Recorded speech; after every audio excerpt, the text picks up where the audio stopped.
तो ये द्विघात समीकरण की हमारी जो है 5वीं वीडियो है और इसमें हम लोग जानेंगे मूलों की प्रकृति, यानी उनका नेचर कैसे पता करेंगे या उनका लक्षण कैसे ज्ञात किया जाता है। देखिए यूपी बोर्ड में क्वेश्चन आता है कि मूलों की प्रकृति ज्ञात कीजिए या मूलों का लक्षण बताइए कि क्या है।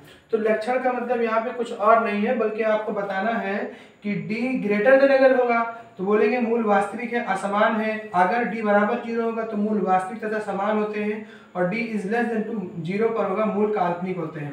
तो यही हम लोगों को यही 3 बातें बताने के लिए तो बोलेगा प्रकृति ज्ञात कीजिए और या तो आपको बोलेगा लक्षण निकालिए, लक्षण ज्ञात करिए।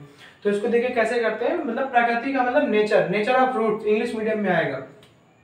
तो सबसे पहले देखिए करते क्या है, यहाँ पर हमने देखिए 5 क्वेश्चन लिख रखे हैं, हम इन 5 में से सॉल्व करेंगे। और आपको ये हमने इससे पहले वीडियो में हमने बताया था कि ये फॉर्मूला होता है d बराबर b square minus 4ac। d का मतलब डिस्क्रिमिनेंट, हिंदी में इसको विविक्ति कर बोलते हैं। और यहाँ पर देखिए तीनों ये फॉर्मूले दिए गए, ये 3 फॉर्मूले हैं। आपको याद करने का सबसे सिंपल तरीका, मूल वास्तविक है, काल्पनिक है। पहली बार असमान है, दूसरी बार में समान है। और इस तरीके से देखिए ज्यादा फिर बराबर फिर कम, इस तरीके से आप इसको सीक्वेंस में बनाकर याद कर सकते हैं। तो यहाँ पे मूलों की प्रकृति कैसे निकालते हैं, देखिए सबसे पहले हमारे पास जो सवाल है, इस सवाल को हम देख लिए यहाँ पर। तो हमने इसको सबसे पहले यहाँ पर नोट कर लिया कि 4x स्क्वायर प्लस में 12x और फिर प्लस में 9 बराबर में 0। अब देखिए यहाँ पर लिखेंगे समीकरण की तुलना ax स्क्वायर प्लस में bx प्लस में c बराबर 0 से करने पर सबसे पहले आप इसकी कंपैरिजन करेंगे, ऑन कंपेयरिंग। तो जब हम कंपेयर करेंगे तो x स्क्वायर, देखिए x स्क्वायर यानी यहाँ पर लिखेंगे, यहाँ a बराबर 4 है। देखिए x स्क्वायर a 4 है। यहाँ पर देखिए x है, यहाँ पर x है, यहाँ पर b देखिए कितना है 12। तो आप कह सकते हैं भाई b हमारा 12 है एंड c 9 है, ठीक है ना, इस तरीके। अब उसके बाद देखिए d बराबर क्या होता है, फॉर्मूला क्या होता है, b स्क्वायर माइनस का 4ac। ये फॉर्मूला है हमारा। यहाँ पर देखिए d बराबर b स्क्वायर माइनस 4ac। यहाँ पर रख दीजिए b की वैल्यू कितनी है, तो आप यहाँ देख पा रहे होंगे 12 है। यहाँ पर माइनस में 4 इंटू में a कितना है हमारा 4 इंटू में c हमारा 9 है। अब 12 का स्क्वायर कितना होता है 144। तो अगर आपको स्क्वायर नहीं आता है तो आप 12 का मल्टीप्लाई 12 से करके आप देख सकते हैं इनका मल्टीप्लाई 144 आएगा।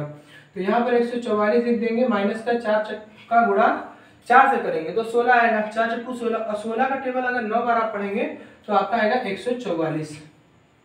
तो अब आप यहाँ पर देख पा रहे होंगे बराबर में 0 हो गया। तो हमने क्या कहा, जो हमारा d है, जो हमारे d की वैल्यू आई है वो कितनी आई है, तो आप कहेंगे भाई 0 है। देखिए यहाँ पर आपको 0 दिख रहा होगा, तो d बराबर 0 है। इसका मतलब हमारा जो मूल है वो वास्तविक भी है और क्या है, समान है। तो यहाँ पर हम लिख देंगे मूल वास्तविक तथा समान है। ये हमारा इतना आंसर हो जाएगा। ये 4 नंबर में यूपी बोर्ड में देते हैं, 4 नंबर में कोई क्वेश्चन 2-2 नंबर में भी दे देते हैं। वो पेपर लेवल के ऊपर होता है, पेपर किस तरीके का है उसके बेस पर होता है। तो अब आपको इतना ही हर एक क्वेश्चन में करना है।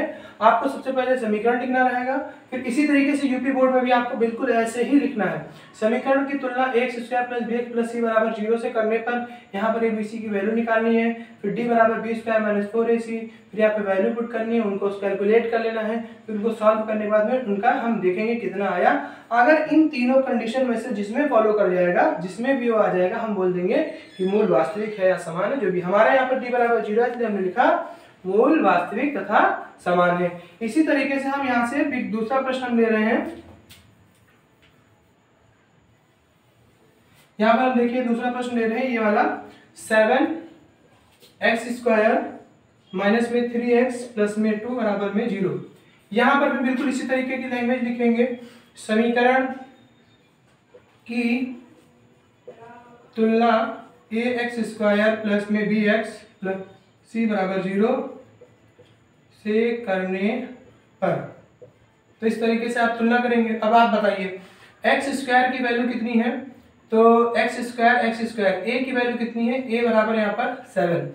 आप अगर साथ साथ में लगाएंगे तो आपको ज्यादा अच्छा समझ में आएगा। यहाँ पर देखिए x, यहाँ पर x, यहीं पर बच्चे गलती कर देते हैं, उनको क्या लगता है कि b की वैल्यू 3 है, लेकिन यहाँ पर ध्यान दीजिए यहाँ पर प्लस है और यहाँ पर माइनस है, इसलिए हमें b बराबर माइनस का 3 लेना पड़ेगा। इसी तरीके से देखिए c की वैल्यू कितनी दी गई है, तो 2, है ना। अब इसके बाद हमको कौन सा फॉर्मूला लगाना है, तो यहाँ पे डी लगाएंगे। डी बराबर फॉर्मूला क्या होता है, डी बराबर बी स्क्वायर माइनस का 4ac। ये देखिए हमने यहाँ पे लिख रखा है इसको, डी बराबर बी स्क्वायर माइनस 4ac। अब देखिए यहाँ से बी की वैल्यू कितनी है, -3, -3 लगाया, इसका स्क्वायर माइनस का 4 इंटू में ए कितना है 7 इंटू में सी कितना हमारा 2,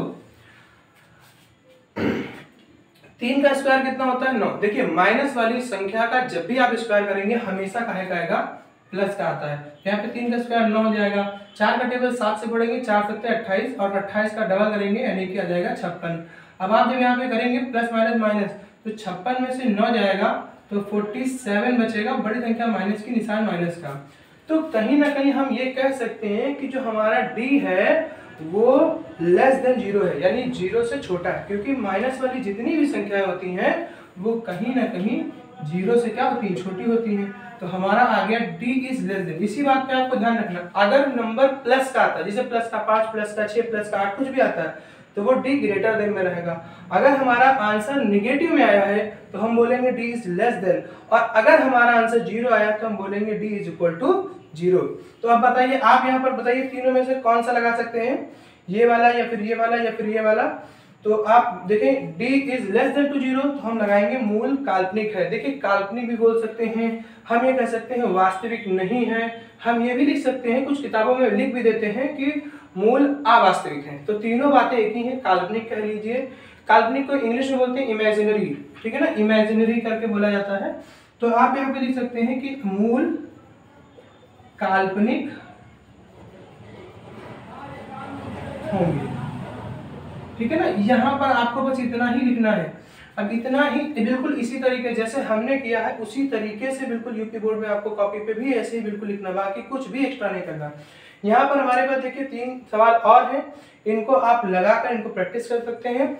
और इस वीडियो के बाद जो है हमारी एक बहुत ज्यादा जो यूपी बोर्ड में पूछा जाता है इसी बेस पर रहता है, मूल के लक्षण पे बेस पे ही क्वेश्चन आता है कि यदि मूल समान है तो k का मान ज्ञात करिए या p का मान ज्ञात करिए।